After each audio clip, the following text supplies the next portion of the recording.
So Namm 2025 was super rad. Awesome experience. Here, get a little closer. It was an awesome experience, which is why we're making this video. The whole point is we want to feel like you're there with us. So you've got B-roll, you've got stuff at booths where they're talking about new gear, some that's out, some that's not out yet, including some cool NOIZ Hub stuff. They've got some drums, which you're not gonna hear about, but they do have a pedal, which is super sick, and we got to try it. You're gonna see that later on. But overall, we just want this video to feel like you're there with us. We want you to experience it, have fun, and understand why Namm is so cool. So we really hope that you feel that way, and if you do, like and subscribe. And overall, just enjoy the video, enjoy the footage, see some new gear. And if you buy something that you see, let us know. Enjoy it.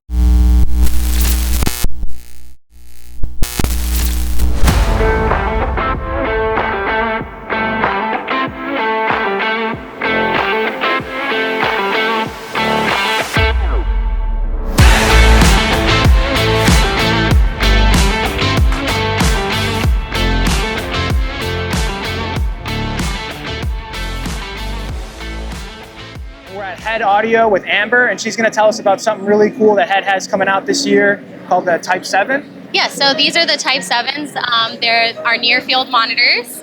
It's founded by Klaus Heinz, who was the co-founder of Atom speakers. So these are very similar to what you would see in the A7s for the Atom speakers. He did refine the tweeters that you see, these ribbon tweeters, they're AMT tweeters, and basically instead of pushing the sound out in and out, it actually acts as an accordion. So you don't lose any of those high-end crispiness awesome. in the sound. You also have what's called a linearizer on the back of these. It's a built-in DSP that allows for all the frequencies to hit the listener at the same time. So it fixes that little bit of that phasing issue that you have with any speaker, really, with the low end being a little bit slower than the higher frequencies, sure. Right? You also have these that you're able to listen to them closed or ported. Which is awesome. Really versatile for a lot of different kinds of mixers, a lot of different types of people that utilize these. And these will run you about $2,400 US. And you for the pair? For the pair, yeah. And they're available right now? They're available right now. Oh, even better. On Sweetwater, on Vintage King. Good. Well, thank you for showing those to us.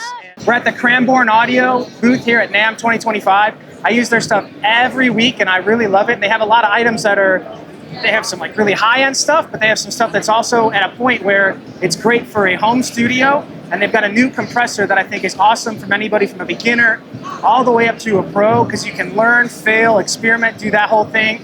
And I want to, well, let's just check it out. Sean is going to show us how it works and tell us the name of the item and all that stuff too. So why don't you show us? Thanks, Joey. So this is our Brick Lane 500. It's a modal compressor, which is the first thing everyone was like, what the heck is a modal compressor? Sure. We kind of invented it. So basically, it's this thing right here. So you basically have 6 compressors in one compressor, right? So you change the modes here, and that completely changes everything about the compression style.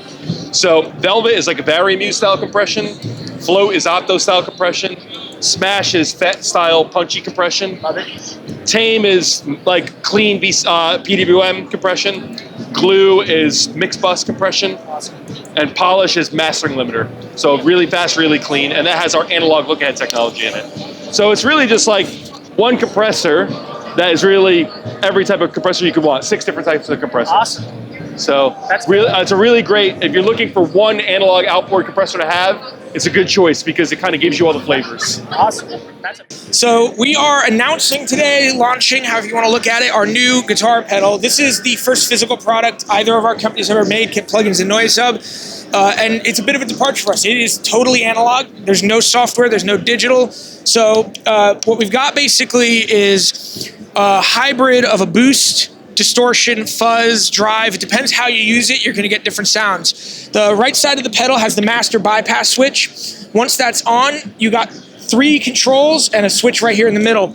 Basically what we've done, we have 2 boost circuits. One is a FET boost, hence the name FET Bastard. The second one is an NPN clean boost. That's always wide open, so you don't have any control over that one. And then both of those feed into an analog transformer that we custom modeled to give a good vintage breakup sound. This is the first prototype. This is prototype number 1. So we are just announcing this now at Namm. We are in the process of building our dealer network and figuring out final production. So hopefully we'll be shipping these within the next few months to our retailers. For more information, you'll be able to check noizhub.com. Right now, we've got a little teaser up there, but we'll be populating more information over the weekend and coming weeks about the price and where you'll be able to find these. Thank you guys for coming in. All right, so Noise Hub Media, we're at the Black Lion audio booth, and we are going to take a look at a new item that's coming out this year. Preston's going to tell us about the TRS3 Lit, which is a super cool new item. Thank you for that introduction. Yeah, man, what do you think? Yeah, so this is our PBR TRS3 Lit. We sort of looked at patch bays on the market, and we were kind of pondering what's missing in a traditional patch bay, and a light bulb went off where we said, hey, it's a pain to label your patch bay and relabel your patch bay if your configuration is going to change. So we put screens on it that's going to give you that ability to label stuff, relabel on the fly.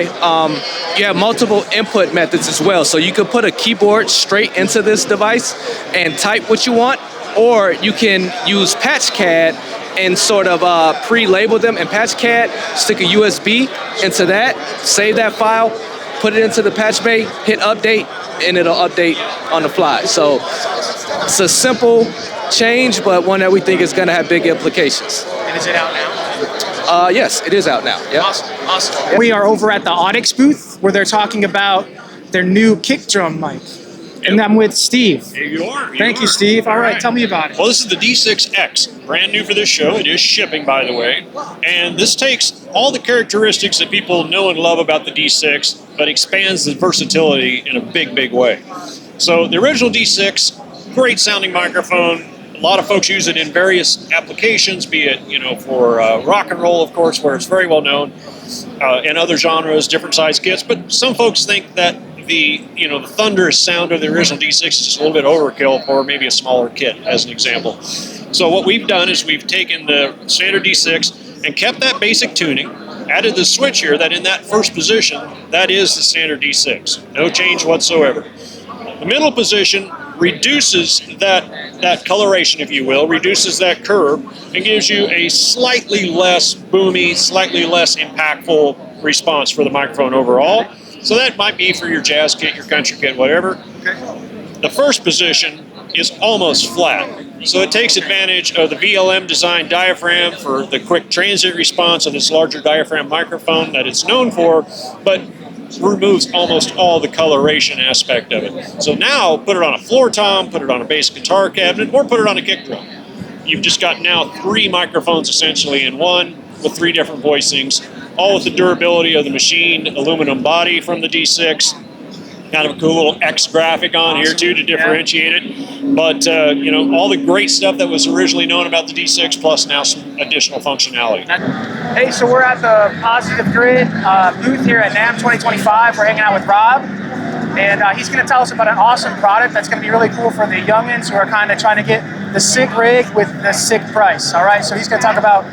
It's called the Spark Neo. Not out yet, but it's coming. Yeah. Rob, you want to... These are our new wireless Bluetooth headphones, and for those of you that are familiar with the Spark amp, it's basically like having, a Spark amp built into the headphones. Oh, sure. And you even have a wireless transmitter, so it's a completely, new experience, the whole Spark experience of all the great tones that you have out of the amps. Now, basically, with the same Spark app running right into the headphones, all completely wireless. Phones are basically like having a Spark amp built into your headphones. Connect to the app. Yeah, sure. Same way you have access to all the different amp models, different effects. Bluetooth audio allows you to play along with your favorite music, backing tracks. Even if you're not a guitar player and you just want a great set of Bluetooth headphones and sound killer, you can go with the Neos and just connect to any of your, Android or iOS devices. Super awesome. fun. Yeah, so they're really, really cool. So it's not just guitar players that can have fun with these, but they are optimized for guitars. So, all right. And what's so cool is that you can also use the headphones to change the programs. On the app. On the actual, like the app for the amps and everything? Right, so you don't need to use these, just like the amps, you don't have to use it with the app if you don't want to. Okay. You'll get 4 different presets with Sound Killer, That's connect awesome. it to Bluetooth, jam along with YouTube, do whatever you want. Once you connect it to the app node, now this will actually control the presets. You can go ahead and change them, control your volume, and so forth. So We're at KickPort. This is Terry. He owns the company, designed everything. This is the guy. He's got something brand new that he's going to show us today. All right, so this is the KickTone microphone. What it is it takes the concept of a sub kick and adds a second driver to this device. The idea is to capture a bigger range of frequencies. So the attack of the drum will get picked up by the first driver, and then the low and the sub frequencies get picked up by the woofer. You know, there's a lot of people that use this that will tell me that they were able to get rid of a couple mics and just use this. So they're saving a lot of money by not having to do that. How much are these? Just don't mind So these are MAP $299. Got it. They're all over the place. They're at Sweetwater, Guitar Center, all that kind of stuff. When will that be available? They're available now. Oh, right now? Right now. Okay, even better. Even better. Okay. So this has a bracket on the front designed to go over the lip of the port. If you want to quickly hear how it sounds with the KickPort. All right. Then you're going to add this, and it's got just a single output. So the two drivers are summed to one output. Is it Dynamic. so no phantom power? No phantom power. Wow, okay. Exactly. So it's just going to slide on there. A couple things that are really good about that is there's great rejection from other sources, right? Right, that's great. And now what's going to happen is all the sound pressure that builds up in the chamber are going to compress through the port, hit both of the drivers, and then port out of the back of the mic. Okay. So it has its own ports. Love it, love it. So now you're getting more of a, Oh! That sounds awesome. right? And Sounds great. What's amazing is it still has like the sub low from like a sub kick type mic, Yeah. but it has the punch of like just a regular kick. Exactly. That's amazing. You know, I call those extension mics. So sub kick, Sure. Aventone, Solomon, any of those are going to live out here. Absolutely. And they're going to pick up the sub frequencies or the resonant frequencies of the head. Sure. There's no sound pressure. There's no air going into those microphones. Right? And a regular mic, you got air kind of going around it, so you're going to lose some.